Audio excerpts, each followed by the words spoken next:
is our first episode of our final year series. We really don't know what to call it, but the idea behind it is just interviewing final year students to understand their experiences, their challenges, that's like the whole aim of what we are doing currently. So you're welcome to the art of constructive conversations, and we are here with My name is Olalowa. the funny guy. Very funny. Andara, introduce yourself. Yes, my name is Ojulwana David, as you all know. All right. I and Dara will be taking this interview session. So firstly, Laga. Like we call him Laga. Can you just paint the picture? Let us understand what it meant when you discovered that you were coming to Landmark University or you were coming to a university. Or were you one of those that had a bad result that you thought you would not enter that year? No, I think for me it was from a place of I wanted to be in a public university so bad. I was actively chasing a musical career, right? Okay. And UNILAG was the dream. Okay. So I was almost heartbroken when I had to accept that I was going to come to Landmark. I don't want to bore you guys. Wait, you didn't even try going to public university? I did. No, I applied. No, I didn't eventually get in because I think around that period was a strike. And apart from the strike, there was now I missed the cutoff for the department I wanted to enter by 1 mark. You knew that kind of thing. You called. Oh, you're smart. You're smart. What department would that have been? Mechanical. Oh, it was the same mechanical. Yes. Chasing, Boy, it was UNILAG. Yes. So like the whole idea was, UNILAG now also to blow and then I get you. So but then eventually called everybody. What does it call? My mom just vexed one morning and said, you know what? Because I already had a friend in Landmark, so just called. I knew the Landmark system was very fast. So by day one, my mommy said, I'm going to Landmark. By day two, I found myself in the interview with the guy. By day three, I said, I've been accepted. I went to get all the materials. You guys have this kind of story. I didn't have this. Like me, I chose it myself. I was. I chose Landmark too. Yeah, I did choose Landmark. I chose myself, and there was no rush. Even my dad was saying no. I was not saying yes. Wow. It was like, I don't like one-man business. That was like what he was talking about, Sha. Yeah. And I want to ask, because you chose mechanical engineering, but you knew you wanted to do music. Yeah, I wanted to do music. So that smart guy that wanted to do mechanical engineering, did your parents know you were chasing music alongside? I feel like the just thought it was a hobby, that kind of vibe where they believed it was just sharing it. Or they probably felt it was like a thing you could outgrow. Yeah. But me, I already had it planned out. Let's get there.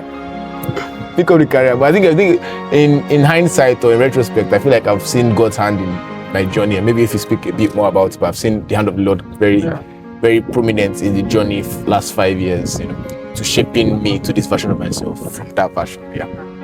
All right, so let's go into the next phase. You entered Landmark. Yeah. What was your greatest shock? I'm saying greatest shock. Shock. Yeah, the greatest shock. Upon when I entered that year. Yes. It's like a cultural shock kind of thing. One. I think it has to be the same for everybody. That phone. The phone was my phone for me personally. Especially because I didn't have a device. I didn't have like any other device. And then just go there and the porter just said, "Oh yeah, drop your phone." And then How didn't you guys know that they don't use phone before you enter? I feel like I was hearing it, but like it almost as though reality just hits you when you now realize I'm dropping the thing. Yeah. So I'd heard that there's no phone. Say, I'm not grown through. Next time, go to and like for real, I was actually dropping it. Remember that day when I was dropping, I was almost crying. My dad followed me that day. I was almost crying that, hey, when I not just follow you as I'm going back. But what did your dad say? Was he also shocked, or was he like? He has always never been a fan. That's what probably that made UNILAG possible for me. It was probably that made my UNILAG aspirations possible, right? Because I never really liked this kind of system where you university students, give them this, do that, do. If you like explore life, get to choose the right thing by yourself. You get so he was always the pro UNILAG. My mom was the pro Landmark. So when he got here, until date, that was the only time I think he has been physically present in this school. Until date, they left his car. Let's just leave it like that.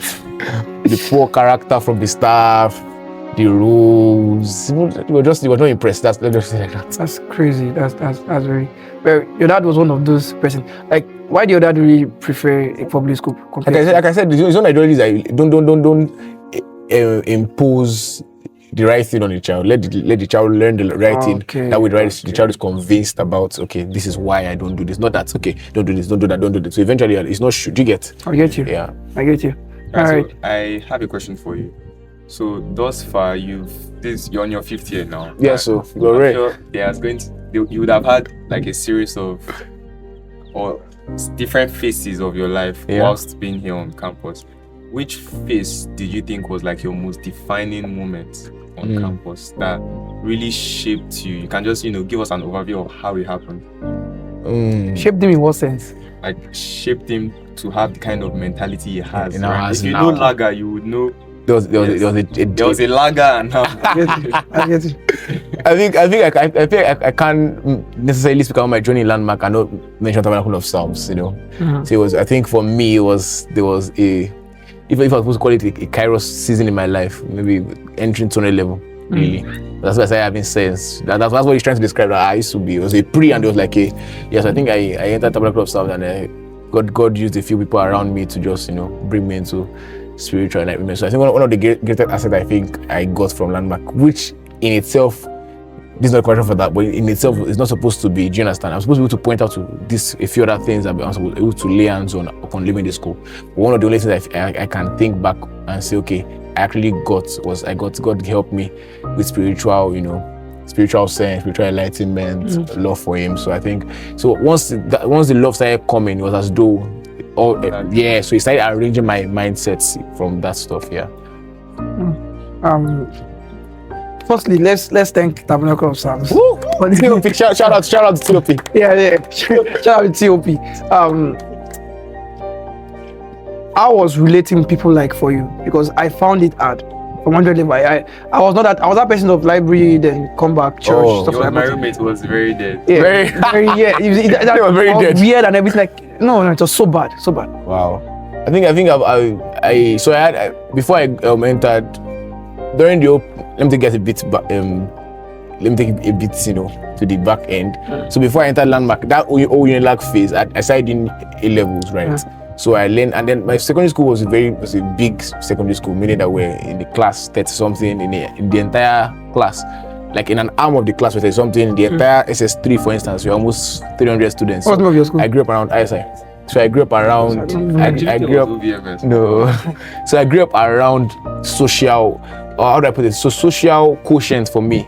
Let me just say it has always been there. Does it make sense? Yeah. So some people, I was one of those people that when they now see numbers and I begin to misbehave. Not really, because I grew up around, being around a lot of people, having this like a social battery, having a social image, knowing how to interact, knowing when to interact, and just that some of knowledge were really there for me. Then to now but further help me, I did A levels again. So in the level world was not just in school now, I was like interacting, I was very out there.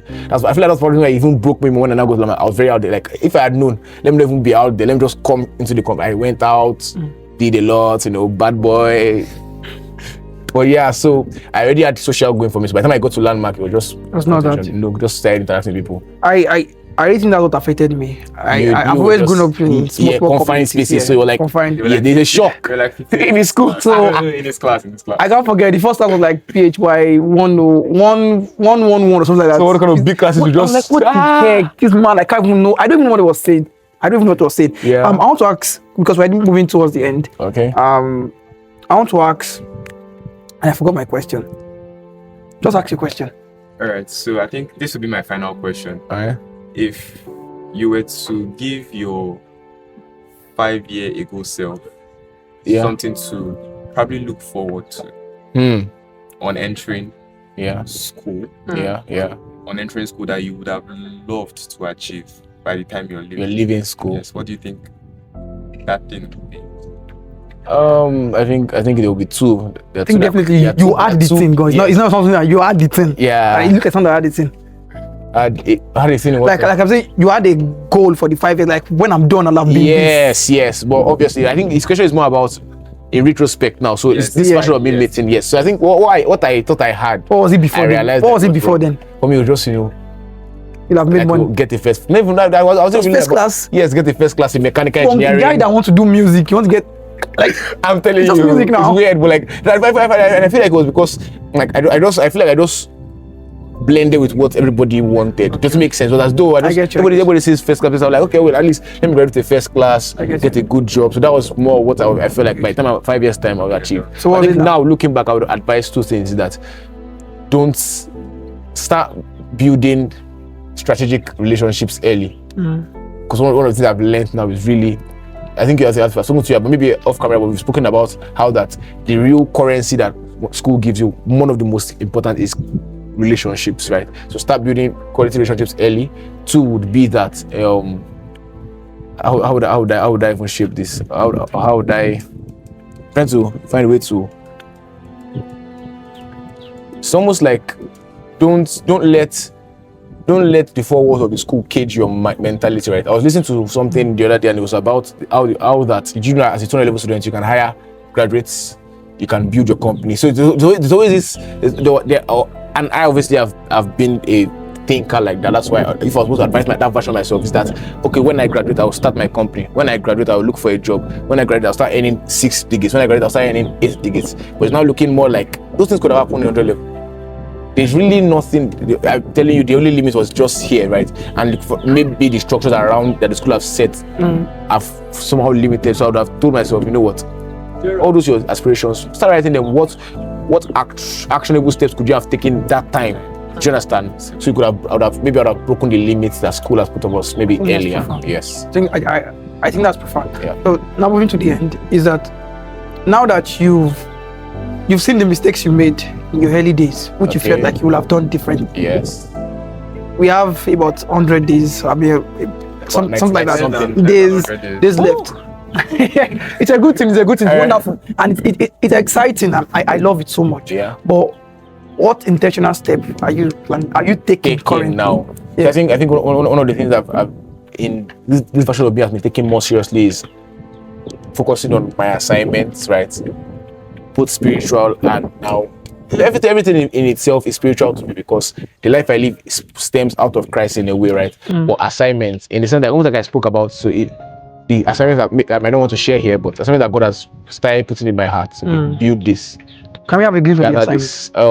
For instance, for instance, let's say for instance I was called into ministry. Do you understand? So okay, so from now, what am I doing? Okay, read 15 books.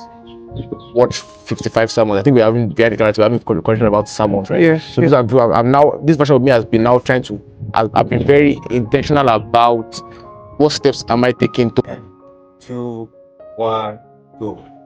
So this version of me has been very intentional about what actionable steps I can take, to actualize these assignments. Especially because I've also learned that destiny is not necessarily a destination but a journey. So in fulfilling these small assignments I now have around me, eventually in 10-15 years when I look back, if I had fulfilled every assignment, wow, I've covered so much ground, right? So that I'm now being more intentional about what am I supposed to be doing now to accomplish these assignments that I know I have for this period. Sorry, just a very quick one before the final question. Now that you are goal driven, you have an assignment, you have something you're chasing. How has it made you create some relationship and cut some relationship? I'm sure. Yeah. I feel like that's why I initially even mentioned that, if I'm supposed to advance myself, is that build strategic relationships, right? Because now, I'm not saying that for all these assignments, I now need a graphics guy. I now need a media person. I need someone that is very financially inclined, someone that has some knowledge based in finances. I need someone that has. So now, obviously, I wouldn't say necessarily cut off, because eventually I'm also this kind of person that I try not to necessarily sever totally. But maybe if you mean someone as close, someone else, I'm not as close. The dissolving aspect comes naturally. Like there's a level you get to. Since they no longer share values in some. They can't even necessarily relate to your new reality. Just naturally back up. All right. So now the final question. The question everybody asks. All right. After school, What next? Off that graduation gown, and you get to your house. Wow. What's the first? Yeah. What do you think? Because sometimes it can change. Yeah. What do you think? So I would love to believe. I think it's what they say. I have to sit in with myself again. Sit in with myself again and do some self-reflection first. Well, if I was supposed to answer it, very doctrinally or very religiously, I should not do that. I should not do that. Then for me, it's just, I think the way it's looking now is more of an extended period of self-reflection. And since I've also learned from additional, I don't know if you guys know additional. Yeah. I've learned that eventually utilizing the resources you have, especially you have a parents that still have houses, as opposed to jumping out many times. So I think for the first 1 month, maybe That's to say I would not probably make some moves because I have to start making money. Guy, one of the realest harshest realities is that, bro, nobody send you allowance again. But apart from that, apart from trying to make a few means, I'm speaking to a few friends of mine, maybe we'll start to feel farming, some other stuff like that. Whereas I think I want to self-reflect. Thank you so much. How like coming out has affected me. What does it look like? Should I even start a 9 to 5? Sometimes just for the fun. Okay, I start applying. Is it necessary for me? Probably have, maybe off camera, but like that's something I would actually like to talk on. Yeah, you understand? Because I actually have an opinion about it. That's right. A strong opinion about it. Because I believe, for someone that wants to build a business, for instance, there's a time of your life that you need to learn or understand structures. Of which you can't necessarily learn out. Yes. Oh yeah. So then you have to actually get in a system. Yeah. You understand? To just understand a bit of structure, and that still comes with the self-reflection and understanding where I'm going. So I can do, because eventually, if I understand where I'm going, I can understand what type of job best suits. I'm not just anywhere that accepts me. Yes. At least come out with your own labor. I'm like, okay, now I know. So I think that's what it is. Thank you guys very much. Thank you so much. Thank you so much, for having me. We would like to have extended this conversation. Yeah, I understand. We have a time range we're working towards. Yeah. Thank you so much for viewing, and really appreciate everyone that stayed to the end. And we hope you've gotten one thing or another. See you on the next one. Bye, guys. Keep chasing. Keep chasing.